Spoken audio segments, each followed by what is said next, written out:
शेर का तीसरा पुत्र। एक जंगल में एक शेर अपनी शेरनी के साथ रहता था। दोनों में बहुत ही बड़ा प्रेम था। दोनों शिकार के लिए साथ साथ जाते और शिकार मारकर साथ ही खाया करते थे। कुछ दिनों बाद शेरनी ने 2 बच्चों को जन्म दे दिया। शेर ने कहा, अब तुम शिकार के लिए मत चला करो, घर पर ही रहकर बच्चों की देखभाल करो। मैं अकेला शिकार के लिए जाऊंगा और तुम्हारे लिए भी शिकार में आऊंगा। उस दिन से शेर अकेला ही शिकार के लिए जाने लगा। शेरनी घर पर रहकर दोनों बच्चों का पालन पोषण करने लगी। एक दिन जब शेर शिकार के लिए गया, तो पूरे दिन घूमने के बाद भी उसे कुछ नहीं मिला। वापस लौटते समय उसने लोमड़ी के बच्चे को अकेले घूमते हुए देखा। आज शेरनी के लिए कुछ भोजन नहीं मिला है, क्यों न इस लोमड़ी को ले चलूं? ऐसा सोच के शेर ने उस बच्चे को पकड़ लिया। शेर लोमड़ी के बच्चे को लेकर घर पहुंच गया। आज जंगल में इसके अलावा कुछ नहीं मिला। बच्चा समझकर मैं इसे मारकर खा नहीं सका, तुम इसे मारकर खा जाओ, शेर ने कहा। शेरनी बोली, जब तुम इसे बच्चा समझकर मार नहीं सके, फिर मुझसे क्यों कह रहे हो कि मैं इसे मारकर खाऊं?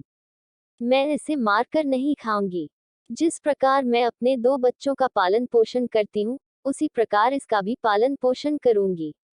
आज से मेरे 3 बच्चे हो गए हैं। उद्धरण चिन्ह। शेरनी उसी दिन से अपने पुत्रों के समान ही लोमड़ी के बच्चे का भी पालन पोषण करने लगी। लोमड़ी का बच्चा भी शेर के दोनों बेटों के साथ पलने बढ़ने लगा। जब तीनों कुछ बड़े हुए तो साथ साथ खेलने कूदने लगे। शेर के बच्चे यह नहीं समझते थे कि वो दोनों शेर के बच्चे हैं और यह तीसरा लोमड़ी का बच्चा है। इसी प्रकार लोमड़ी का बच्चा भी अपने को शेर से बच्चों से अलग नहीं समझता था। कुछ और बड़े होने पर तीनों बच्चे एक दिन खेलने के लिए जंगल में गए। उन्होंने एक हाथी को देखा। शेर के 2 बच्चे तो हाथी के पीछे लग गए, पर लोमड़ी का बच्चा उसे देखकर भयभीत हो गया। उसने शेर के बच्चों को रोकते हुए कहा, अरे, उसके पीछे मत जाओ, वो हाथी है, तुम दोनों को पैरों से कुचल देगा। परंतु शेर के बच्चों ने लोमड़ी के बच्चे की बात नहीं मानी।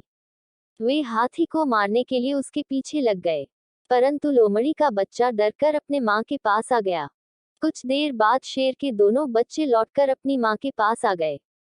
उन्होंने अपनी माँ को कहा कि हमें जंगल में हाथी मिला। हम दोनों तो उसके पीछे भाग गए, लेकिन हमारा तीसरा भाई डरकर घर आ गया।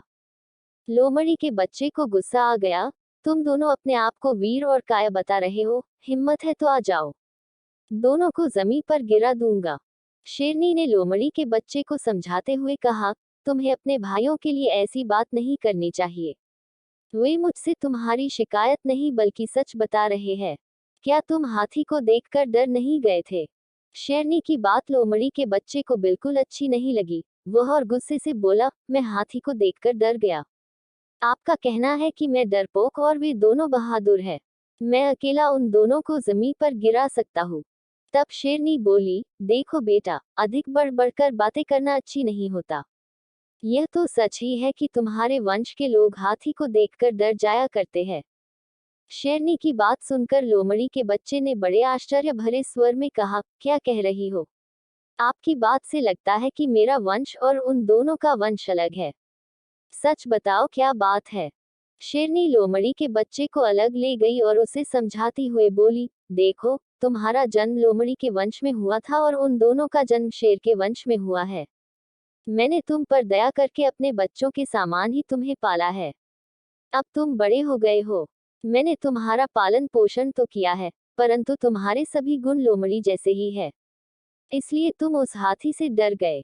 मैंने इस भेद को अभी तक अपने बच्चों से छिपा रखा है।